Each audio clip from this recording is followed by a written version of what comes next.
모든 사람을 불쌍히 여기라. 여러분, 안녕하세요.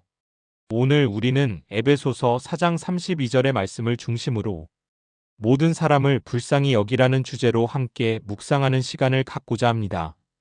먼저 성경 말씀을 함께 읽어보겠습니다. 에베소서 4장 32절입니다. 서로 친절하게 하며 불쌍히 여기며 서로 용서하기를 하나님이 그리스도 안에서 너희를 용서하신과 같이 하라. 이 짧은 한 구절 안에 기독교 신앙의 핵심이 담겨 있습니다. 친절, 긍휼, 용서, 이 세 가지 덕목이 어떻게 우리의 삶을 변화시키고 우리 주변 세상을 변화시킬 수 있는지 함께 살펴보겠습니다. 긍휼의 의미. 불쌍히 여기라는 말씀은 원어로 엘레에몬이라는 단어에서 나온 것으로 단순한 동정심을 넘어서 깊은 공감과 적극적인 자비를 의미합니다. 이것은 타인의 고통을 보고 그냥 지나치지 못하고 그 고통을 함께 느끼며 그것을 덜어주기 위해 행동하는 마음입니다. 성경에서 긍휼은 하나님의 가장 중요한 속성 중 하나입니다. 시편 기자는 여호와는 자비로우시며 은혜로우시며 노하기를 더디하시며 인자하심이 풍부하시도다라고 노래합니다. 예수님께서도 긍휼히 여기는 자는 복이 있나니 그들이 긍휼히 여김을 받을 것임이요라고 말씀하셨습니다. 우리가 타인을 불쌍히 여겨야 하는 이유는 단순히 도덕적으로 옳은 일이기 때문만은 아닙니다. 그것은 우리가 먼저 하나님의 긍휼을 받은 사람들이기 때문입니다. 바울 사도는 이 구절의 끝에서 하나님이 그리스도 안에서 너희를 용서하신과 같이 하라고 말합니다. 우리의 긍휼은 하나님의 긍휼에 대한 응답입니다. 우리가 받은 긍휼. 우리는 모두 하나님의 긍휼을 받은 사람들입니다. 우리가 아직 죄인 되었을 때에, 우리가 하나님을 대적하고 있을 때에 그분은 우리를 불쌍히 여기셨습니다. 우리가 자격이 없었음에도, 우리가 마땅히 심판받아야 했음에도 하나님은 우리를 긍휼히 여기시고 그리스도를 보내주셨습니다. 예수님의 십자가는 하나님의 긍휼이 최고조에 달한 사건입니다. 우리를 향한 긍휼 때문에 하나님께서는 자신의 독생자를 내어주시기까지 하셨습니다. 로마서 5장 8절은 이렇게 말합니다. 우리가 아직 죄인 되었을 때에 그리스도께서 우리를 위하여 죽으심으로 하나님께서 우리에 대한 자기의 사랑을 확증하셨느니라. 이것을 깨달을 때 우리는 겸손해집니다. 우리는 다른 사람들을 판단하고 정죄할 자격이 없는 사람들입니다. 우리 자신이 긍휼을 받아야 할 죄인이었기 때문입니다. 우리가 지금 서 있는 것은 오직 하나님의 긍휼 때문입니다. 따라서 우리가 다른 사람들을 대할 때 우리는 이 사실을 기억해야 합니다. 우리 앞에 있는 사람도 하나님의 긍휼이 필요한 사람입니다. 그리고 그 사람을 통해 우리에게 긍휼을 베풀 기회를 주시는 것은 하나님이십니다. 선한 사마리아인의 비유. 예수님께서는 누가복음 10장에서 선한 사마리아인의 비유를 통해 긍휼이 무엇인지 보여주셨습니다. 강도를 만나 반죽음이 된 사람을 제사장과 레위인은 그냥 지나쳤습니다. 그들은 종교적 직분을 가진 사람들이었지만 긍휼의 마음이 없었습니다. 아마도 그들은 바빴을 것입니다. 중요한 일이 있었을 것입니다. 혹은 자신도 위험에 처할까 두려웠을 수도 있습니다. 하지만 사마리아인은 달랐습니다. 성경은 그가 불쌍히 여겨 다가갔다고 말합니다. 그는 유대인들이 멸시하는 사마리아인이었지만 그의 마음에는 진정한 긍휼이 있었습니다. 그는 상처를 싸매주고 자기 짐승에 태워 여관으로 데리고 가서 돌보았습니다. 그리고 다음 날 자기 돈으로 비용을 지불하며 계속 돌보아 줄 것을 부탁했습니다. 이 비유는 우리에게 중요한 교훈을 줍니다. 진정한 긍휼은 감정에서 그치지 않고 행동으로 나타납니다. 단순히 불쌍하네하고 지나가는 것이 아니라 실제로 그 사람을 돕기 위해 시간과 자원을 투자하는 것입니다. 또한 이 비유는 긍휼이 경계를 넘는다는 것을 보여줍니다. 유대인과 사마리아인은 서로 원수 관계였습니다. 하지만 진정한 긍휼은 인종, 종교, 사회적 지위의 장벽을 뛰어넘습니다. 우리의 이웃은 우리와 비슷한 사람만이 아니라 우리의 도움이 필요한 모든 사람입니다. 모든 사람을 향한 긍휼. 모든 사람을 불쌍히 여기라는 말씀은 선택적이거나 조건적인 긍휼을 말하는 것이 아닙니다. 우리는 우리가 좋아하는 사람, 우리에게 친절한 사람, 우리와 비슷한 사람만을 긍휼히 여기기 쉽습니다. 하지만 성경은 우리에게 모든 사람을 긍휼히 여기라고 명령합니다. 여기에는 우리를 해친 사람도 포함됩니다. 우리에게 상처를 준 사람도 포함됩니다. 우리와 생각이 다른 사람도 포함됩니다. 심지어 우리의 원수까지도 포함됩니다. 예수님께서는 산상수훈에서 이렇게 말씀하셨습니다. 나는 너희에게 이르노니 너희 원수를 사랑하며 너희를 박해하는 자를 위하여 기도하라. 이같이 한즉 하늘에 계신 너희 아버지의 아들이 되리니 이는 하나님이 그 해를 악인과 선인에게 비추시며 비를 의로운 자와 불의한 자에게 내려주심이라. 하나님의 긍휼은 차별이 없습니다. 하나님은 악인에게도 해를 비추시고 불의한 자에게도 비를 내리십니다. 우리도 하나님의 자녀로서 이러한 무조건적인 긍휼을 배워야 합니다. 이것은 쉬운 일이 아닙니다. 우리의 인간적인 본성은 우리를 해친 사람에게 복수하고 싶어 합니다. 우리와 다른 사람을 판단하고 정죄하고 싶어 합니다. 하지만 하나님의 은혜로 우리는 이러한 본성을 이겨낼 수 있습니다. 긍휼과 정의. 어떤 사람들은 긍휼이 정의와 충돌한다고 생각합니다. 나쁜 사람들에게도 긍휼을 베풀면 정의는 어떻게 되는가? 하고 질문합니다. 하지만 성경은 긍휼과 정의가 대립하는 것이 아니라 함께 가는 것임을 보여줍니다. 미가서 6장 8절은 이렇게 말합니다. 사람아 주께서 선한 것이 무엇임을 내게 보이셨나니 여호와께서 내게 구하시는 것은 오직 정의를 행하며 인자를 사랑하며 겸손하게 내 하나님과 함께 행하는 것이 아니냐. 정의를 행하는 것과 인자를 사랑하는 것, 즉 긍휼을 베푸는 것은 함께 요구됩니다. 진정한 정의는 긍휼이 없으면 냉혹하고 잔인해집니다. 그리고 진정한 긍휼은 정의가 없으면 무책임하고 방종해집니다. 예수님께서는 십자가에서 완벽한 정의와 완벽한 긍휼을 동시에 보여주셨습니다. 우리의 죄에 대한 형벌은 반드시 치러져야 했습니다. 그것이 정의였습니다. 하지만 하나님께서는 우리를 긍휼히 여기셔서 그 형벌을 예수님께서 대신 받으시게 하셨습니다. 십자가에서 정의와 긍휼이 만났습니다. 우리도 이러한 균형을 추구해야 합니다. 우리는 잘못된 것을 묵인하지 않으면서도 잘못을 저지른 사람을 긍휼히 여겨야 합니다. 우리는 죄를 미워하되 죄인을 사랑해야 합니다. 친절과 긍휼. 에베소서 4장 32절은 긍휼과 함께 친절을 언급합니다. 서로 친절하게 하며 불쌍히 여기며 친절과 긍휼은 밀접하게 연결되어 있습니다. 친절은 긍휼의 일상적인 표현입니다. 우리는 거창한 일을 통해서만 긍휼을 베푸는 것이 아닙니다. 일상적인 친절한 말 한마디, 작은 배려, 따뜻한 미소를 통해서도 긍휼을 베풀 수 있습니다. 바쁜 현대 사회에서 친절은 점점 희귀해지고 있습니다. 사람들은 각자 자기 일로 바쁘고 스마트폰에 시선을 고정한 채 주변 사람들을 보지 못합니다. 하지만 바로 이러한 시대에 작은 친절이 큰 빛을 발할 수 있습니다. 엘리베이터에서 문을 잡아주는 것, 지하철에서 자리를 양보하는 것, 힘들어 보이는 동료에게 괜찮아? 라고 묻는 것, 바쁜 와중에도 상대방의 이야기를 경청하는 것, 이런 작은 친절들이 쌓여서 긍휼의 문화를 만듭니다. 잠언 31장에 나오는 현숙한 여인에 대한 묘사 중에 이런 구절이 있습니다. 그는 입을 열어 지혜를 베풀며 그의 혀로 인애의 법을 말하며 인애, 즉 긍휼의 법이 그녀의 혀에 있다는 것입니다. 우리의 말에도 긍휼이 있어야 합니다. 용서와 긍휼. 에베소서 4장 32절은 서로 용서하기를 하나님이 그리스도 안에서 너희를 용서하신과 같이 하라고 말합니다. 긍휼의 가장 높은 형태는 용서입니다. 용서는 쉽지 않습니다.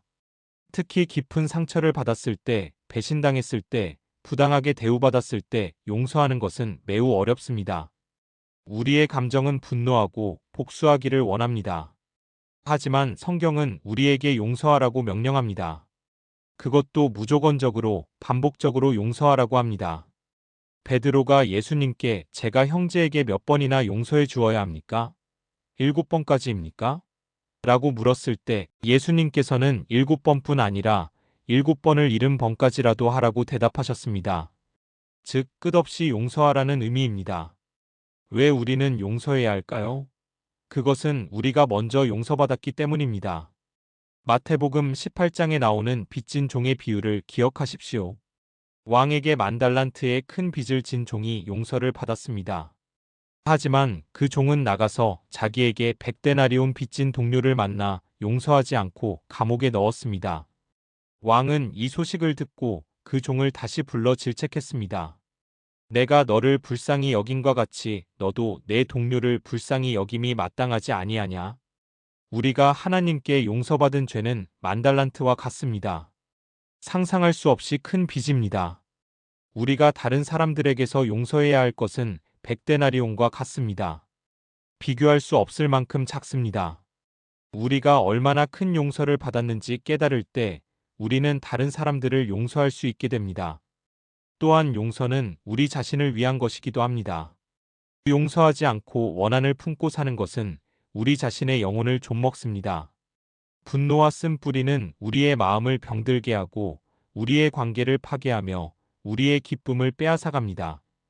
용서는 상대방을 위한 선물이기도 하지만 우리 자신을 해방시키는 행위이기도 합니다. 긍휼의 실천. 그렇다면 우리는 어떻게 긍휼을 실천할 수 있을까요? 구체적으로 우리의 삶에서 모든 사람을 불쌍히 여기는 것은 어떤 모습일까요? 첫째, 우리는 사람들을 진정으로 보아야 합니다. 현대 사회에서 우리는 너무나 많은 사람들과 스쳐 지나갑니다. 하지만 그들을 단순히 배경이나 장애물로 보지 말고 각각 고유한 이야기와 고통과 희망을 가진 개인으로 보아야 합니다. 예수님께서는 사람들을 보셨습니다. 성경은 여러 곳에서 예수님께서 무리를 보시고 불쌍히 여기셨다고 기록합니다. 마태복음 9장 36절은 이렇게 말합니다. 무리를 보시고 불쌍히 여기시니 이는 그들이 목자 없는 양과 같이 고생하며 기진함이라. 우리도 주변 사람들을 진정으로 보아야 합니다. 그들의 피곤한 표정, 무거운 발걸음, 슬픈 눈빛을 보아야 합니다. 그리고 그들이 겪고 있을 보이지 않는 고통과 어려움을 생각해야 합니다. 둘째, 우리는 경청해야 합니다. 많은 사람들이 자신의 이야기를 들어줄 사람을 찾고 있습니다. 그들은 조언이나 해결책보다 먼저 이해받기를 원합니다. 야고보서 1장 19절은 듣기는 속히 하고 말하기는 더디하라고 가르칩니다. 진정한 경청은 상대방의 말을 판단하거나 평가하지 않고 그들의 입장에서 이해하려고 노력하는 것입니다. 이것은 긍휼의 중요한 표현입니다. 셋째, 우리는 구체적으로 도와야 합니다. 야고보서 2장 15-16절은 이렇게 말합니다. 만일 형제나 자매가 헐벗고 일용할 양식이 없는데 너희 중에 누구든지 그에게 이르되 평안히 가라, 덥게 하라, 배부르게 하라 하며 그 몸에 쓸 것을 주지 아니하면 무슨 유익이 있으리요. 진정한 긍휼은 행동으로 나타납니다. 배고픈 사람에게 음식을 주고 외로운 사람에게 시간을 내주고 어려움에 처한 사람을 실질적으로 돕는 것입니다. 넷째, 우리는 기도해야 합니다. 우리가 직접 도울 수 없는 상황도 많습니다. 하지만 우리는 언제나 기도할 수 있습니다. 사람들을 위해 중보기도하는 것은 긍휼의 강력한 표현입니다. 긍휼의 공동체. 에베소서 4장 32절은 서로 친절하게 하고 서로 불쌍히 여기며 서로 용서하라고 말합니다. 긍휼은 개인적인 덕목이기도 하지만 공동체적인 실천이기도 합니다. 교회는 긍휼의 공동체가 되어야 합니다. 초대 교회의 모습을 보면 그들은 서로 돌보며 나누며 살았습니다. 사도행전 2장 44-45절은 믿는 사람이 다 함께 있어 모든 물건을 서로 통용하고 또 재산과 소유를 팔아 각 사람의 필요를 따라 나눠주며라고 기록합니다. 이러한 긍휼의 공동체는 세상의 강력한 증거가 됩니다. 예수님께서는 너희가 서로 사랑하면 이로써 모든 사람이 너희가 내 제자인 줄 알리라고 말씀하셨습니다. 우리가 서로를 불쌍히 여기고 돌볼 때 세상은 하나님의 사랑을 봅니다. 하지만 긍휼의 공동체는 교회 안에만 머물러서는 안 됩니다. 우리는 교회 밖의 세상을 향해서도 긍휼을 베풀어야 합니다.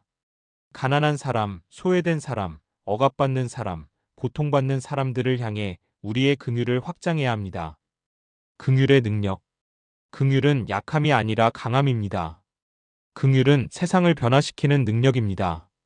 역사를 보면 긍휼이 세상을 어떻게 변화시켰는지 볼 수 있습니다. 윌리엄 윌버포스는 노예들을 불쌍히 여기는 마음으로 노예제 폐지를 위해 평생을 싸웠습니다. 마더 테레사는 길거리에서 죽어가는 사람들을 불쌍히 여겨 그들을 돌보았습니다. 마틴 루터 킹 주니어는 인종차별로 고통받는 사람들을 불쌍히 여겨 인권운동을 이끌었습니다. 이들은 모두 긍휼의 능력을 경험한 사람들입니다. 그들의 긍휼은 단순히 감정에 그치지 않고 사회를 변화시키는 운동이 되었습니다. 우리도 긍휼의 능력을 경험할 수 있습니다. 우리가 누군가를 불쌍히 여기고 도울 때 그 사람의 삶이 변화됩니다. 그리고 우리 자신의 삶도 변화됩니다. 우리는 더 풍성한 삶을 살게 되고 하나님의 형상을 더 닮아가게 됩니다. 긍휼의 근원. 우리가 스스로의 힘으로 긍휼한 사람이 될 수는 없습니다. 진정한 긍휼의 근원은 하나님이십니다. 시편 103편 8절은 여호와는 긍휼이 많으시며 은혜로우시며 노하기를 더디하시며 인자하심이 풍부하시도다라고 선포합니다. 하나님은 긍휼의 원천이십니다. 우리가 긍휼한 사람이 되려면 먼저 하나님의 긍휼을 깊이 경험해야 합니다. 우리가 얼마나 큰 긍휼을 받았는지, 우리가 얼마나 용서받을 수 없는 죄인이었는데도 하나님께서 우리를 불쌍히 여기셨는지를 깨달아야 합니다. 그리고 우리는 하나님께 긍휼의 마음을 구해야 합니다. 주님, 저에게 당신의 긍휼의 마음을 주소서. 제가 사람들을 당신의 눈으로 볼 수 있게 하소서. 이렇게 기도할 때 하나님께서는 우리의 마음을 변화시켜 주십니다. 또한 우리는 성령님의 도우심이 필요합니다. 갈라디아서 5장 22-23절은 성령의 열매로 사랑, 희락, 화평, 오래 참음, 자비, 양선, 충성, 온유, 절제를 나열합니다. 자비, 즉 긍휼은 성령님의 열매입니다. 우리가 성령님께 우리의 삶을 맡길 때 그분께서 우리 안에서 긍휼의 열매를 맺으십니다. 마치며 사랑하는 여러분, 에베소서 4장 32절은 우리에게 명령합니다. 서로 친절하게 하며 불쌍히 여기며 서로 용서하기를 하나님이 그리스도 안에서 너희를 용서하심과 같이 하라. 이것은 선택 사항이 아닙니다. 이것은 그리스도를 따르는 자들의 삶의 방식입니다. 우리가 하나님의 긍휼을 받은 사람들이라면 우리도 다른 사람들에게 긍휼을 베풀어야 합니다. 오늘 우리 주변을 돌아봅시다. 누가 우리의 긍휼을 필요로 하고 있습니까? 가족 중에, 친구 중에, 직장 동료 중에, 이웃 중에, 혹은 우리가 스쳐 지나가는 낯선 사람들 중에 누가 고통받고 있습니까? 그들을 불쌍히 여깁시다. 그냥 동정하는 것이 아니라 그들의 고통을 함께 느끼고 그들을 돕기 위해 행동합시다. 친절한 말 한마디, 따뜻한 미소, 경청하는 귀, 도움의 손길, 이런 작은 행동들이 누군가의 삶을 변화시킬 수 있습니다. 특별히 우리를 해친 사람들, 우리에게 상처를 준 사람들을 향해서도 긍휼을 베풉시다. 그들을 용서하고 그들의 회복을 위해 기도합시다. 이것이 쉽지 않다는 것을 압니다. 하지만 하나님께서 우리를 도우실 것입니다. 우리가 긍휼을 베풀 때 우리는 하나님을 닮아갑니다. 우리는 세상에 하나님의 사랑을 나타냅니다. 우리는 예수님께서 이 땅에서 사셨던 그 삶을 살게 됩니다. 마태복음 5장 7절의 약속을 기억합시다. 긍휼히 여기는 자는 복이 있나니 그들이 긍휼히 여김을 받을 것이미요. 우리가 긍휼을 베풀 때 우리도 긍휼을 받습니다. 우리가 용서할 때 우리도 용서받습니다. 우리가 사랑할 때 우리도 사랑받습니다. 이것이 하나님 나라의 법칙입니다. 오늘부터 모든 사람을 불쌍히 여기는 삶을 살아갑시다. 하나님의 긍휼을 받은 사람으로서 그 긍휼을 다른 사람들에게 흘려보내는 통로가 됩시다.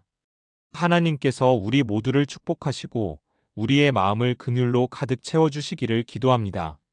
아멘. 시청자님을 축복합니다. 구독과 좋아요 부탁드립니다.